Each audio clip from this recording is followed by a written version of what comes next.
Hey y'all, welcome back to Cooking with Tam and Tram. Today we'll be making Vietnamese shrimp and crab toast. This delicious toast will make the perfect appetizer for any party and your guests will love them. So y'all, let's get right to cooking. To start, peel and devein 1/2 pound of shrimp and slightly mince them up and chop the imitation crab meat into bite-sized pieces and add these to a mixing bowl. And to the same mixing bowl, add 1/2 cup of Kewpie Mayo, 3 tablespoons of sriracha, 1/2 teaspoon salt, and 1/2 teaspoon black pepper, 1 teaspoon smoked paprika, 1 teaspoon chicken bouillon, minced garlic, chopped green onions, and shallots.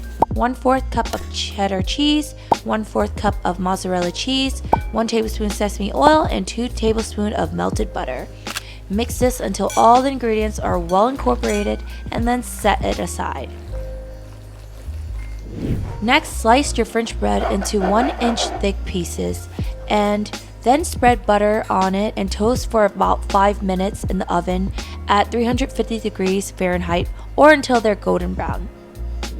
Then remove the bread from the oven and scoop a spoonful of mixture and spread it onto the bread. Repeat this step until all the slices of bread are topped. And place them on a wire rack and bake them in the oven for about 10 minutes at 375 degrees Fahrenheit. And if you like them a little extra golden brown, you can broil them on low for an extra minute at the very end.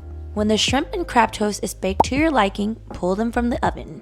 And lastly, top them off with some more green onions and parsley flakes. We hope you enjoyed this delicious recipe and thank you for watching. Bye-bye!